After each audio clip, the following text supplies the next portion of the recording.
Well, welcome back, my friends, to another rousing rendition of Choir Boys Outdoors, a Work Tough Gear. It's Work Tough Wednesday, so you know we're doing another Work Tough Gear. Listen, this is the Silvanus.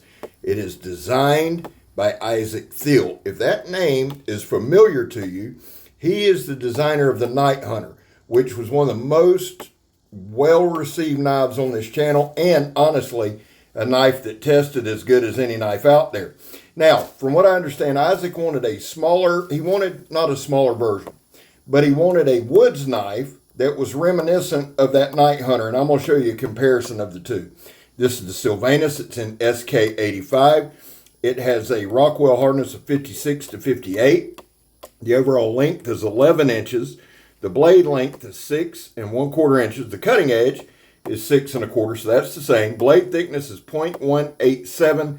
The handle length is 4 3/4. The inner grip is 3 7/8. However, the way the bottom of the knife is done, you can put your thumb or pinky on it comfortably if you have double X hands. I have extra large, so mine fit perfectly, but it is a very, very well done knife. There's the Night Hunter. You can see the similarities, the recurve there. They both have 90-degree spines. That Night Hunter was just a beast of a chopper, and it performed unbelievably. Now, obviously, it's a recurve. They've got it listed as a drop point. It is a Scandi grind with a micro-convex cutting edge. Here's the deal. Work Tough Gear puts micro-convex cutting edges on all their knives, just about, I believe, 100%, if not 99.999. This knife is absolutely dope. It's just sick. Now, listen, I'm one of the most easygoing knife demonstrator reviewers out there. Meaning people will put, oh, they don't like this, or this design don't work, blah, blah, blah, blah, blah. And I don't ever say a word. Everybody's entitled to their opinion. But let me give you mine on this knife. Ain't a swinging dick on this planet going to tell me this knife don't work. You may not like the way it looks. It might not be for you. I get it. But this thing is a damn work horse. It's not traditional looking. It's not your traditional belt knife.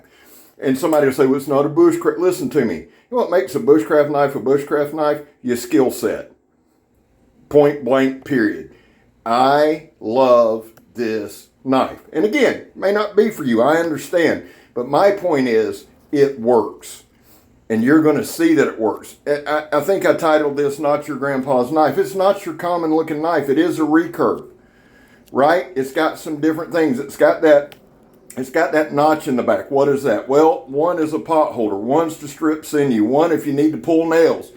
It's kind of a jack of all trades. And somebody was like, well, it'll hurt the integrity. It does not hurt the integrity of the knife. It most certainly does not. I beat the hell out of this knife. It's not a weak spot. And you're going to believe what you're going to believe, and I'm not here to refute that. But I'm just telling you, we put this knife through hell. I'm not defensive about the knife. I just love the damn knife. It works. It feels good in hand. And I've told y'all, I say this week in and week out. What's the one word that comes to mind with Work Tough Gear? Confidence. Y'all don't know, man. If you don't do this for a hobby or whatever, if you're not on YouTube or you don't demonstrate knives or whatever, what I'm telling you is, it is just such a relief to be able to pick up a damn knife. You know it's going to be sharp, because all Work Tough Gears come sharp. You know you're going to beat the shit out of the thing. You know it's going to perform.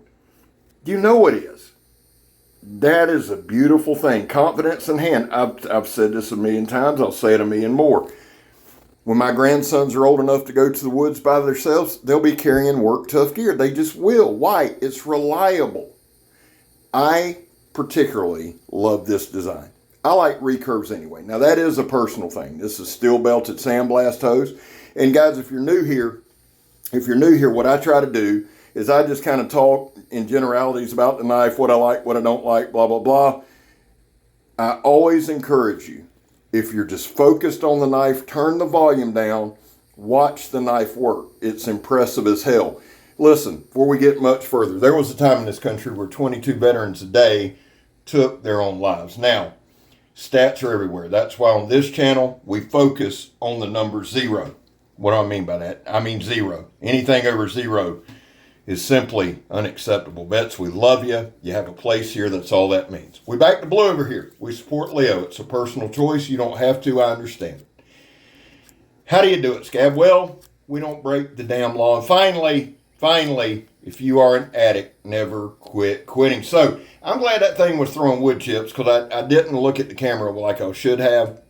This thing is shave sharp, man. Now, we are doing a lot of batoning in this video, a lot of different stuff. Why? One, to beat on the knife, yeah. But two, this is really the first time I've carried it some. I've done a couple of shorts, but I hadn't really done a lot of hard use with it. And the thing about this knife is this, guys. It's fun. It works. You can see it work. And what you'll see with videos like this for me, when I do like something a lot like batoning or stabbing or something like that, yeah, I'm kind of getting the nuance of it, trying to feel if there's any hot spots, trying to do the technical shit. But honestly, I'm just having fun with it. I mean, if you want the down and dirty, the nitty gritty, I've told y'all many times, we don't do scientific stuff. There's nothing, I don't do this for a living. This is just fun. And the knife works. I'll say it again. You'll hear that term over and over and over and over. I'm actually got some camping trips planned for the fall. I'm definitely going to slap me a tech lock on this thing. It comes with a Kydex sheath. I'm going to pop me a tech lock on it and rock out with it. This will be my camping knife this fall. I think that much of the knife. It throws flames. Now, this is in, I believe it's an SK85, which means it's a high carbon. It's good to sharpen in the field. It throws sparks. It's got a 90-degree spine. We're going to do some more batoning. Now, we did some chopping. Now, here's the deal. Is it a chopper? No. No. It can chop. Right? You've seen that up front. It took a little bit to get through that oak log. But here's the thing. We test every knife like it's the knife that you have. Right? What's the best knife for the job? The one on you. That's it. So I like to see if the knife at least has the capabilities. And here's the truth. In my opinion, if I was out in a camping situation or if I got turned around on a hike and I had to stay the night, I'm fine with this knife. Why? Because it'll do everything I need it to do to build a shelter, to start a fire. If I need to defend myself, I most certainly can, right? Hope that it don't come to that, but that's just the facts. It's a good do-all knife. Now with me, I don't carry, I'll never just carry one knife. I just don't. I enjoy carrying plenty. It's not a necessity. I just like doing it. When I go in the woods, I'm always going to have some kind of big chopper. Might be a tomahawk, might be like the night hunter. It might be the nomad camp. It might be any of those. Predator hunter buoy. It might be a plethora, the preacher, whatever. So I'm going to have a chopper with me. But it's good to know if something happens, I've got a knife right here that can do everything. And I wasn't being smart up front, guys. That's not the point. The point, though, is what I'm saying is there's always somebody with this, this, and this. Listen, again, may not be your speed. I understand it. I do. But when a knife works as good as this knife works, and what do I mean by that? Because some people say, well, Scab, if it's sharp, if it's pointy, it's going to work. There are certain knives that, yeah, sharp, pointy, it's going to work. But there are certain knives that are just easy to manipulate, right? Now realize by the time we're cutting this 1-inch stuff here, we've been through some stuff with this knife, right? Good stabber, doing the John Peters stab test there. So the thing is, with the knife, it feels good in hand. I've twisted it several different times during this video, different grips, different adjustments. It works out really, really well. And it's not a lot of weight to it. It's really not. I think with the sheath, it's like 13, 14 ounces, something like that. For a belt knife, to me, that's not super heavy. It tackled everything. Honestly, it did well. I took 2 out the first time. And again, now, this is where this is where I think the zip tie test kind of comes in. When you got kind of a Scandi with that convex, putting pressure on that edge. And you can see right here, it goes straight through it. Now, it didn't go straight through it like it did up front, but good Lord, man, we've cut and cut and cut and cut and had a good time. Now, right here, I put out a short, and somebody, of course, they'll always ask, is there steel? Yes, this is a steel belted tire. I like to stab a couple different ways. I like to stab with the blade forward, and then sometimes I'll turn it around. Sometimes I'll turn it sideways. The thing is, right here, I'm able to get a good grip, okay? And I've got pretty good grip strength. But even if I didn't, it's got a nice, thank you, Scab, appreciate you. It's got a nice guard right there. And just, I love a recurve. Now, somebody will ask me, Scab, how the hell do you sharpen it? Listen, first thing I do, now, when I'm done reviewing or done demonstrating knives, I come in and I do my little paper cutting test before I do anything. As soon as I click that camera off, I start stropping, okay? I am a firm believer in maintaining your gear, keeping your gear functional. I don't polish and wipe down for 30 minutes a night. I don't have that kind of time. I just don't. I work 60 hours a week, an hour away from home, 5-6 days a week. It's just life, right? But I do wipe them down, I do clean them up, and I strop religiously. If I have to sharpen it, I use my work Tuff. I use my work sharp, but I don't pull. I don't pull through anymore. I get my highest belt that'll do the most polishing. I think it's a stropping belt, and I freehand, nice and easy. Now, if it gets real bad, it goes to DJ Horn. I've been very upfront, very honest with that. What are my overall thoughts? I can't gush about a knife anymore.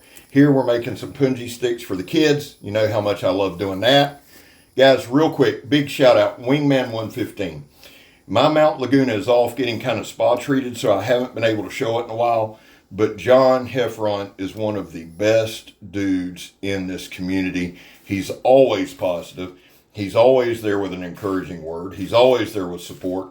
Shout out to Wingman 115. I love that dude. Brother, shout out to you.